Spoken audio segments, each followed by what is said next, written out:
自衛隊に水陸両用車があることはご存知でしょうか。名前の通り、陸を走り海も渡れる特殊な車両ですが、最近防衛省からは水陸両用車を無人化する計画まで発表されています。水陸両用車の無人化は世界各国を見ても未だ例がなく、自衛隊の中でも初の無人車両ということになります。しかし、なぜそこまでして日本は水陸両用車にこだわるのでしょう。そもそも水陸両用車が日本の防衛にどう役立つのか。今回の動画はこの水陸両用車の無人化計画を通して日本が置かれている現状や世界の水陸両用車事情まで詳しく見ていきます。また話をより濃密に伝えるために今回は入門編と詳細編に分けてお送りいたします。まずは現在の水陸両用車について見ていきましょう。現在陸上自衛隊には AAV7 という水陸両用車が運用されています。車両は米国製で、もともとは海を渡って島に上陸する米海兵隊のために開発された車両です。基本設計は70年代と古いですが、バージョンアップを続けながら今でも10カ国以上で運用されているベストセラーな水陸両用車となっています。陸上自衛隊では機関砲塔がついた人員輸送型、アンテナが多い指揮通信型、クレーンがついた回収車型の3パターンに分け、合計で58両を運用しています。特に後者の2つは数が少ないので見かけることがあったらレアな体験ですね。一番の特徴である水上能力は2機のウォータージェットにより多少の波がある中でも最大13キロで航行することが可能です。地上ではキャタピラ走行でも一般車と変わらない最大70キロ以上で走行することもできます。ちなみにこうした特徴から運転には大型特殊免許のほかプレジャーボートも運転できる一級小型船舶免許も必要となります。まさに車と船が合体したような車両ですね。輸送能力も一度に20名以上が乗車できるなどマイクロバスと同等レベルの性能を持っています。実は自衛隊に配備が始まったのは2014年からとごく最近の話です。水上で作業するための水陸両用車はこれまでありましたが、上陸作戦ができるほど本格的な車両はこれが初めてのことでした。逆を言えば自衛隊創設以来60年以上採用してこなかった車種です。なぜ最近になって導入を始めたのでしょう。この答えは AAV7 を導入した時の公式見解から主に2つ見ることができます。1つは災害用です。港が損壊して船が使えないような離島でも AAV7 なら砂浜から上陸が可能です。その積載力を生かして救急患者や避難民、支援物資などの輸送が期待されています。災害国としては頼もしい車両です。そして最大の目的となっているのが有事の際の離島奪還です。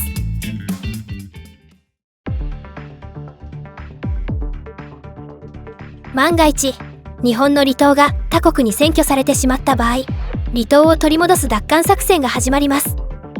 この時上陸部隊の隊員を輸送するのが水陸両用車の役割です。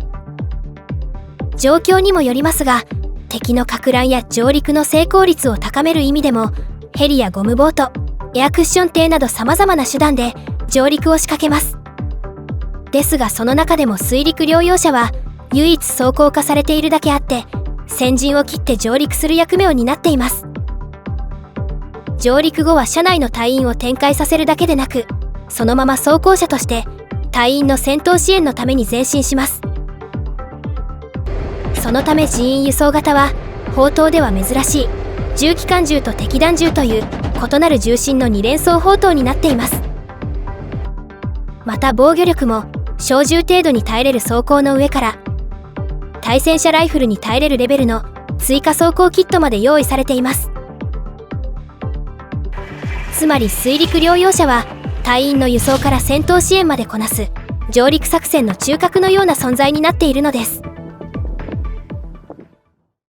そこでつながってくるのが新たに発表された水陸両用車の無人化計画です。令和5年度の政策評価書では、水陸両用車を無人にする利点として、無人車両を前衛部隊として先行させることで人命被害を最小限またはゼロにするゼロレスカジュアリティという方針が明記されていました。ただでさえ敵が待ち構える島に先陣を切って上陸する車両です。先行車両が無人になるだけでも隊員の生存率が上がることは容易に想像できます。また自律的な機動、火力発揮と攻撃能力を思わせる記述もあります。防衛装備庁の過去の資料では戦車砲や機関砲を搭載したイラストも見られますが、現時点で武装の詳細に関する資料はありません。ただ開発を進めている装備の中に遠隔操作で射撃できる無人砲塔があります。新たな水陸両用車に搭載されるのはまさにこれなのかもしれません。無人車両の他の利点として輸送に関する記述もあります。上陸後の補給品や島嶼間の海上輸送も無人車両の活用によって省人化が期待されています。つまり今回の無人化の目的は戦闘時の人命被害の低減や輸送時の省人化ということになります。こうした考えは現在世界の軍事トレンドとなっていて、海外では戦車などの戦闘車両を無人化する例も多くなってきました。しかし日本の場合、まず水陸両用車から無人化するというのはまさに海洋国ならではです。これは日本で有事になった時、一番リスクが高い戦闘車両は奪還作戦を行う水陸両用車であるということをよく表しています。では無人以外の機能も見ていきましょう。他に明記されていたのが上陸に関してです。あらゆる正面から上陸とあります。あらゆる正面とは何を指しているのか。実はこれが現在配備されている AAV7 の弱点であり、日本独特の考えでもあります。これを説明するにはまず日本が置かれている現状からお話ししなくてはなりません。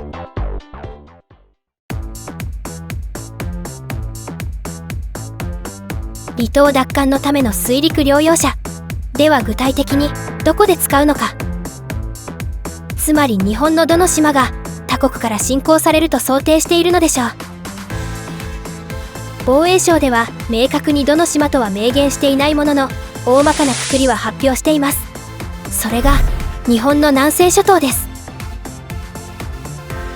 南西諸島とは鹿児島から台湾までの長さ1200キロ、幅1000キロという広大なエリアに点在する無人島も含めた約200の島嶼群の総称です。報道や防衛省の発表では島嶼防衛または島嶼奪還とも表現していますが、この島嶼とはまさに南西諸島の島嶼群を指しています。ではなぜ南西諸島なのかという疑問ですが、それはこの付近で近年活発な動きを見せている中国軍にあります。中国政府には独自に決めた防衛ライン、第一列島線や第二列島線の考えがあります。特に第一列島線には米軍を侵入させないという意図もあるため、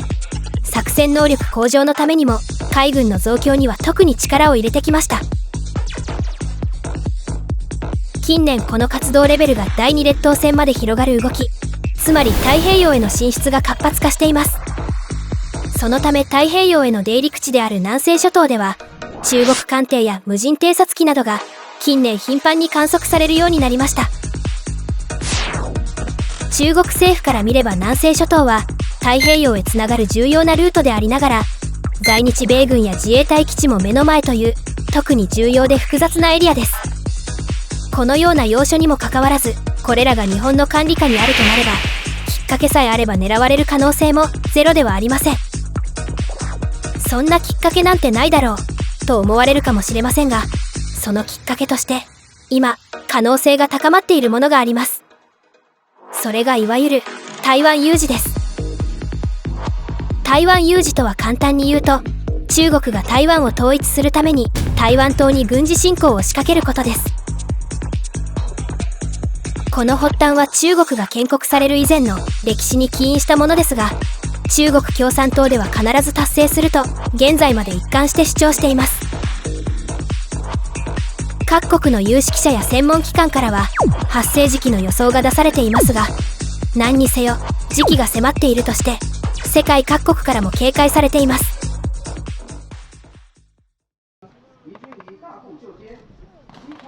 台湾有事は日本有事というほど、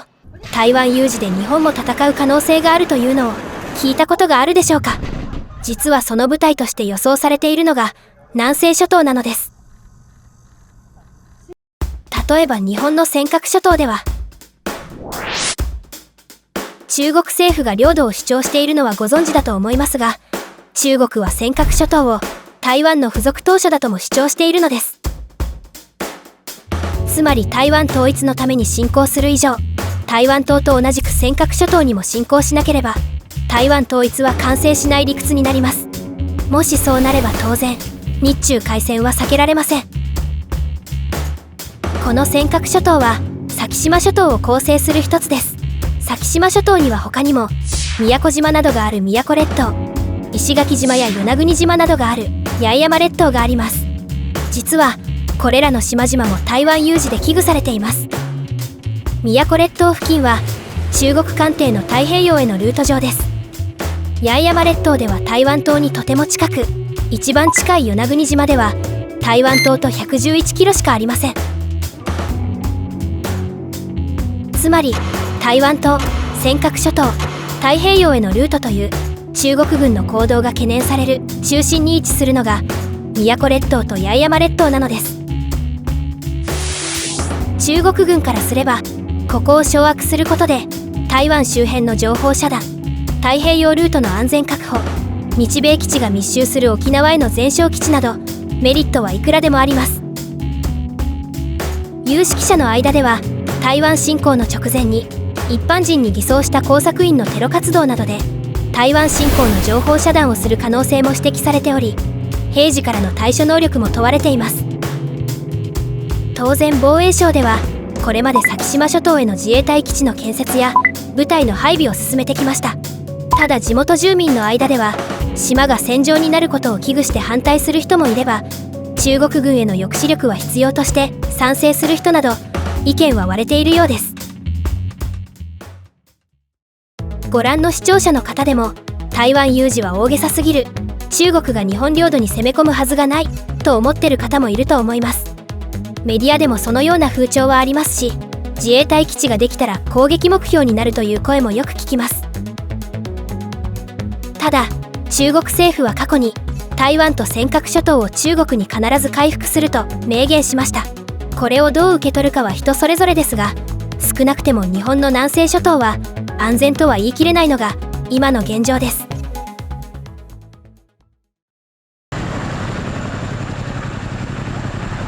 防衛省では2010年代から南西地域の防衛を強化するいわゆる南西シフトを進めてきました。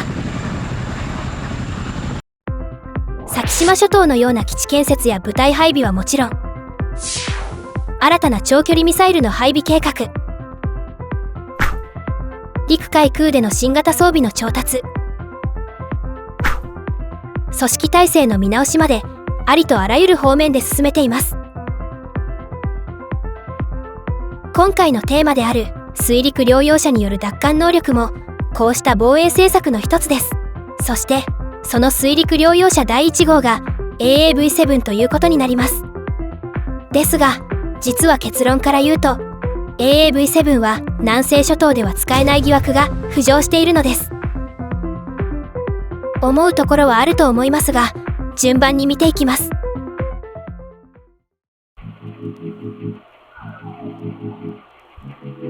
南西諸島は日本でも最大のサンゴ礁エリアというのはご存知でしょうか。そのサンゴ礁の種類数は世界最大のサンゴ礁地帯であるオーストラリアのグレートバリアリーフと肩を並べるほどです。そのため海外からも多くの研究者やダイバーが集まる世界有数のサンゴ礁エリアでもあります。然サンゴ礁も様々な形が形成され、島周辺の浅瀬のサンゴ礁や池や湖状になったサンゴ礁、海底から続くサンゴ礁の斜面など、あらゆる形を見ることができます。 AAV7 ではサンゴ礁も考慮して設計されているものの、こうした南西諸島のサンゴ礁とは相性が悪かったようです。こうした浅瀬や急角度のサンゴ礁の前では進もうとしてもフロント部分が当たるので、それ以上進めないのです。サンゴ礁は石灰質でできているので、岩石のように硬く、強引に進もうとすれば車体が損傷する危険もあります。なのでこういった場合はサンゴ礁がないルートへ迂回するしかありません。このように AAV7 では南西諸島の運用には場所を選ぶことから、事実上南西諸島の使用には向いていないと言われています。ならなぜそれでも導入したのかと疑問が残ります。これについて国会答弁では、サンゴ礁がないところもある、潮の満ち引きでも対応できるということでしたが、専門家からは他の説も出ています。それが車種の少なさです。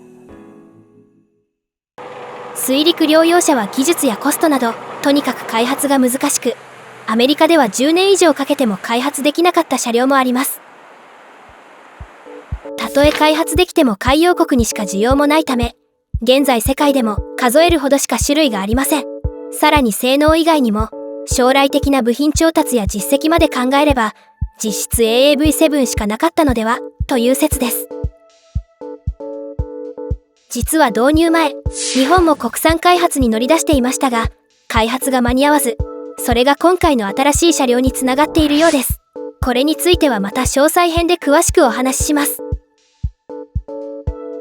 他にも部隊教育のためという考えもあります。台湾有事も迫る今、年単位でかかる部隊の育成を前倒しするためという説です。どちらも納得できる話ですが、そう聞くと導入当初はこれで最善だったのかもしれません。前置きが長くなりましたが、今回の新しい水陸両用車のあらゆる正面という一文は、まさに AAV7 の弱点であるサンゴ礁のことです。あらゆるサンゴ礁を乗り越える水陸両用車ということになりますが、その具体的な方法は防衛装備庁の過去資料から見ることができます。水上航行に使う後部のウォータージェットをアシストにしてサンゴ礁に車体ごと乗り上げるというやり方です。それに伴い大出力のエンジンも計画されていました。しかしそうなるとサンゴ礁には影響がないのかという疑問や、そもそもこの邪魔そうな板は何なのかなど、その他の気になる性能までは公表されませんでした。と思っていたら、そのヒントが思わぬところで公開されていました。それがなんとイギリスのロンドンです。このままお話ししたいところですが、この続きは詳細編でお話ししますね。いかがでしたか？今回の動画は今まで以上に踏み込んだ内容なので、意見や感想もいろいろあると思います。ぜひ皆さんの考えもコメント欄で聞かせてください。このチャンネルは日本の防衛について皆さんが見識を広げて知識を補える場でありたいと思っています。ぜひチャンネル登録と高評価もよろしくお願いします。ではまた次の動画でお会いしましょう。